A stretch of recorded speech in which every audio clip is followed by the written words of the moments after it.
Thomas Tuchel has been announced as the new manager of the England men's national team. In this video, we give our thoughts on the appointment, debate whether the England manager should be English, and discuss how England could line up under Tuchel. These are our thoughts on England appointing Thomas Tuchel. Alright, let's talk about Thomas Tuchel becoming England manager then. Harry, what were your initial thoughts when this was announced? I think he's a top coach, and personally I really like Thomas Tuchel. The work he did at Chelsea was phenomenal, so I'll always love Thomas Tuchel. I think he's a nice bloke, he's a good manager, and as we've seen before at Chelsea, at other clubs, is that he's so good at getting it right for 1 or 2 seasons. That Chelsea side should have never won the Champions League, but he got it right in 1 year, in one tournament, and on the international stage, that's all you need. Get it right in the right year, in the right tournament, and you can win a trophy. So if Tuchel can bring that winning pedigree and the way he turns teams around and kind of wins it against the odds,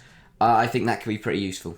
Yeah, I love Thomas Tuchel. I think that's been well documented on this channel. I think with the whole discourse around Tuchel becoming England manager, there are 2 distinct branches. And one element is he the right man for the job? And the other is, oh my God, he's not English. And that's been dominating the discourse. How important do you think it is that the England manager is English? I mean, I'll always prefer it. But I think in a scenario where there aren't many good English managers on the market, an English manager clearly isn't what England need, because they've had enough of them and they've all failed. And no one's won anything. Southgate was the best in a long time. You look at the other times that we favoured an English manager and we ended up going terribly. And I think, so for me, I'd always prefer it, because you think, it's their team, it's their nation, they're going to give it a little bit more for their country. But equally, if it doesn't bring success, if there's not the right options out there, then I'm not too bothered about whether what nationality they are, especially when you're bringing in someone like Thomas Tuchel. Yeah, for me, it's quite obvious. You've got to consider the lack of English coaching talent right now. The fact that no English manager has ever won the Premier League. The last English manager to win the top flight was in 1991. We've not seen an English manager win any major honours since 2008, when Harry Redknapp won the FA Cup with Tottenham, and the League Cup was even further back in 2004. So it's not like we've got a plethora of English coaching talent right now. In the current Champions League, there is not a single English manager. And that's the thing, there just isn't those options out there. Eddie Howe is probably the best English manager right now. He's not available. No. Yeah, maybe in a year's time if it doesn't work out with Newcastle, but that wasn't going to be an option right now. Is Graham Potter really the level that we would have wanted as an England manager? Is Lee Carsley really up to scratch? I think, good coaches there, but they're not coaches with that winning pedigree, that winning experience. So for me, of course, having an English manager leading the English national team makes the most sense. And I know people say, well, Spain don't do it, Germany don't do it, Italy don't do it, France don't do it. But look at the coaches from those countries. Yeah. Spain can have about 20 to pick from that would all be very good quality. So, I get the frustration from some fans, but ultimately, I don't mind if he's not English. I think Thomas Tuchel's a fantastic manager. He's someone who knows what it takes to win tournaments, which we've seen with Chelsea and obviously his most recent success at Bayern Munich. So, I think that I have no issues with Tuchel coming in as manager. And I think you're right. With Potter and Carsley would have made sense if we were looking to, if we had a torrid time and we were just looking to stabilise, get to the last 8, last 4 tournaments. But Southgate got us to the final. The next step we need someone who's going to go and win it. And for me, Thomas Tuchel is you need that kind of level of manager to come in and win it. The next step for England is to go and win the World Cup or the Euros, and there's not any managers that can do that, which is why I think Thomas Tuchel's been preferred, because if there's any manager right now that is going to go and win an international tournament, it's going to be Thomas Tuchel. Potter and Carsley would be perfect if the year was 2016 and we needed a young manager to come in and cultivate a young group of players like we did with Gareth Southgate. But we don't need another Gareth Southgate. We need someone who's going to transform this incredible squad of players into winners. And I think that's the key difference right now is, yes, I think Southgate's done a fantastic job, and I wouldn't undermine that at all, but we've not won anything. And that's the big issue. We've reached 2 European Championship finals and lost them both. Reached the World Cup round of 16, quarterfinal stage at the last 2, and the semi-finals, the tournament before that. So, I think that, yes, it's a good job, but we have to win something. Look at the quality in this England squad. It's a team that should be winning titles. Yeah, definitely so. And I think, again, if Tuchel can deliver that kind of level. It's hard. It is going to be very hard for Tuchel because as England fans, we're going to settle for nothing less than a win. Southgate's got us right to the final. If England don't get to the final or win it, then suddenly they've gone backwards. And then suddenly there's massive pressure on Tuchel and it already starts poorly. And that is when there's such a high bar now to hit for England that Tuchel's got to deliver, but so have the players. They've got to... You're looking at World Cup 26 over in the States. That's a huge tournament now because there's a lot of pressure on that. England will go there and hopefully be in a position where they're one of the favourites and will hopefully go there and expect to win the tournament. Yeah, so obviously, I want to touch on one thing before we get into what the English squad's going to look like under Tuchel, is that he's not coming in until January, which I find is a little bit strange. I want to get your thoughts on this because we've still got international friendlies coming up in November. They're not international friendlies, they are Nations League fixtures, which are obviously of the utmost importance. Everyone's favourite competition, the Nations League. Is that not a little bit strange that we're going to just have an interim manager who knows he won't be taking this team on permanently? Yeah, I do find it a bit strange. I think my best guess would be there must be a reason for it from Tuchel's side or from the FA side, whether from Tuchel's side it's contractual or whether it's just the way it works that they start at the calendar year and they want to move on. But it is a weird one. Unless there is a limiting factor here that's stopping him joining until the new year, then I would be surprised if he chose not to, because why wouldn't you want to take these next two games and just bed yourself in with two very winnable Nations League games? So that is a bit bizarre. I'm intrigued to see what role he's going to play, if at all, in any of those games, because you'd expect him to be watching them and you'd expect the interim to take whatever Tuchel wants to do on board. But exactly, who knows? It's a weird position because you'd think that if Tuchel's not doing it, he'd input, but why would the interim let him input in what he's going to say? Yeah, it's a bit of a strange situation. That I guess the explanation for it could be that it was always known that Carsley would take these November fixtures since they don't really matter. Because it's the Nations League and we're not that bothered about the Nations League, they would have signed Tuchel. I wouldn't be surprised if they didn't expect to announce it this early, and it's just because we lost to Greece, and it's been a little bit. There's been a bit of frustration this weekend that I think the FA wanted a good announcement and wanted to get, a positive bit of news out there. So, potentially that. The other thing is I think Tuchel's still on the Chelsea payroll. So I wouldn't be surprised if it's just like, well, let him milk that until January and then we'll get going. So, I'm not, I think it's a bit weird that there's two games. I feel more for the fans who've paid to watch this, expecting to see England with their manager in charge, and yet it's going to feel a bit odd because you've got an interim there.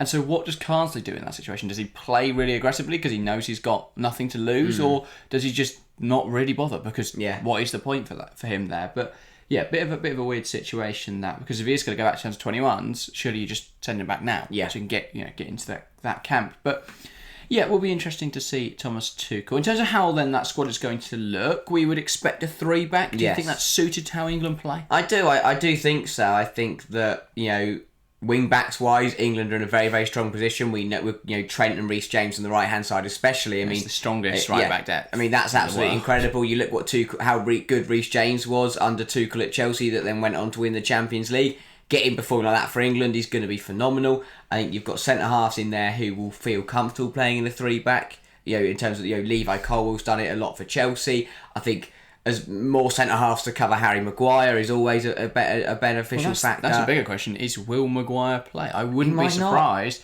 if we saw Levi Colwill, if we saw someone like Fikayo Tomori or Mark Guehi and John Stones in that back three. Tomori again was another player that was really good in the back three for AC Milan. You've got Mark Guehi. And played a little under Tuchel, I think, Tomori. Tuchel, And you've got Guehi, who's now playing in the back three for Palace. So you've got centre halves that suit it. And I think, with that, Pitt will look at it and go, it's defensive, but we know with Tuchel that it's not all about that. Yeah. He will get those wing-backs, will end up playing, as midfielders at most points of the game. But I think the England squad is suited to what he wants to do, especially defensively. I do think it's a little bit light at left-back. If Luke Shaw's fit, then I think he's perfectly suited to that wing-back role. Yeah. I think that players in the shout with the call-up, Leif Davis has to be in the consideration. We're going to be playing with a left wing-back. The same for Alfie Doughty. I think the issue is he's now in the Championship, but I still think he's a top quality player. I think that we'll probably see Bukayo Saka tried out there. I wouldn't be surprised to see Anthony Gordon used in that sort of position because, hugging that touchline, crossing it in, he can do that sort of stuff. I think Lewis Hull, someone who Thomas Tuchel obviously brought through at Chelsea, I think that will be someone that is considered for that left wing back position. So lots of options, but we haven't really had a nailed one there. And obviously, well, one that sticks out the most, Ben Chilwell. Yeah. Could we see a return to England setup for Ben Chilwell? I would assume he'd have to leave Chelsea because he's not getting any game time there. But if he was, I wouldn't be surprised to see him make a sudden resurgence into the English. Potentially so. Again, another player that has looked very good at Chelsea, and this season obviously hasn't played, but it does look like maybe Maresca is going to let him try and come back into the squad. We're going to see how that works, but definitely if Chilwell can get a good run, we know he's a very good fullback, and especially at wing back, I think he'd operate pretty decently. Yeah. But I think if he can get a good run of games for the year going up to the World Cup, he's definitely in with a shout.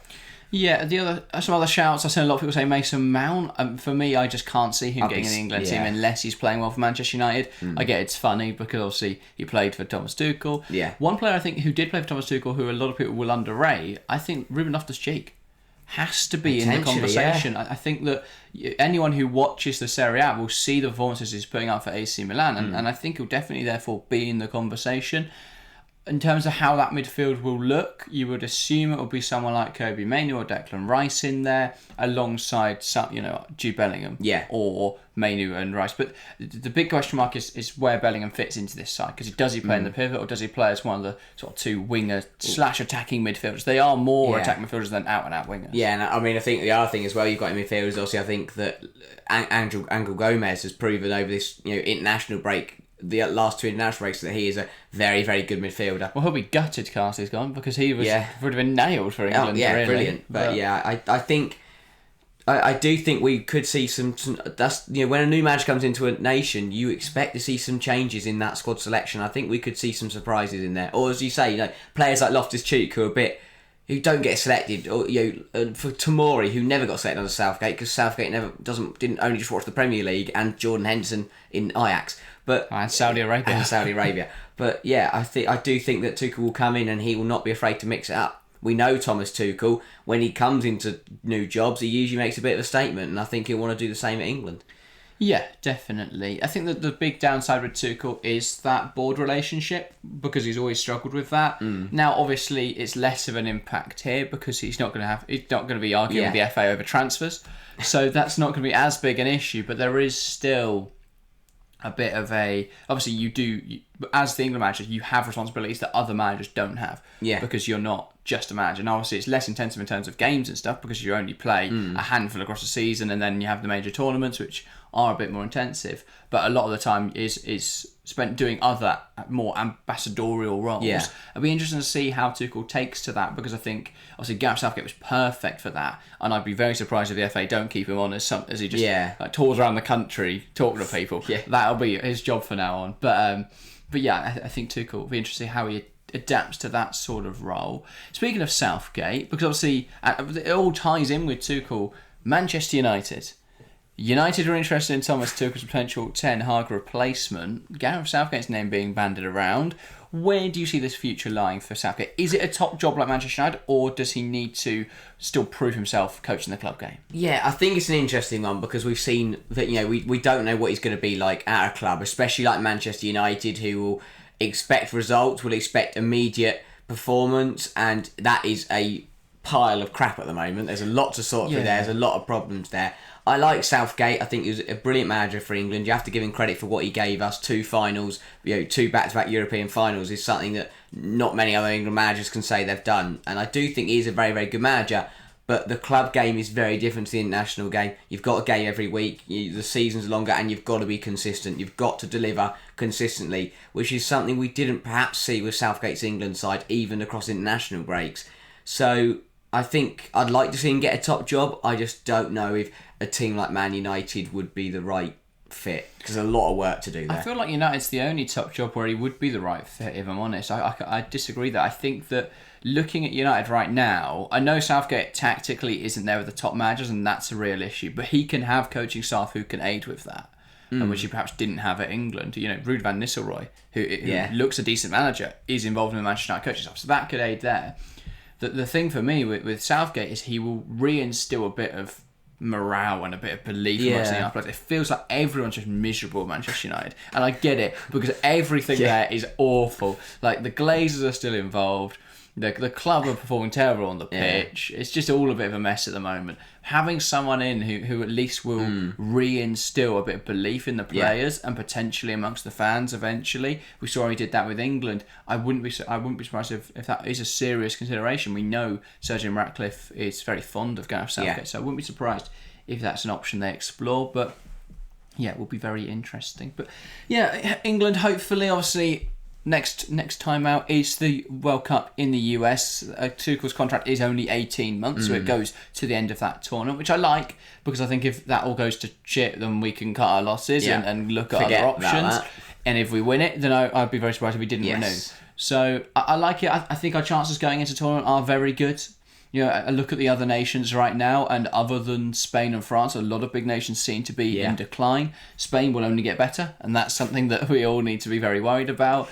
And France still have Kylian Mbappe, so they're always going to be a huge threat. But when you consider that some big nations like Argentina are not going to have Lionel Messi, unless he's playing at 40 at the next one. I don't think he is. I don't think he'll be as good.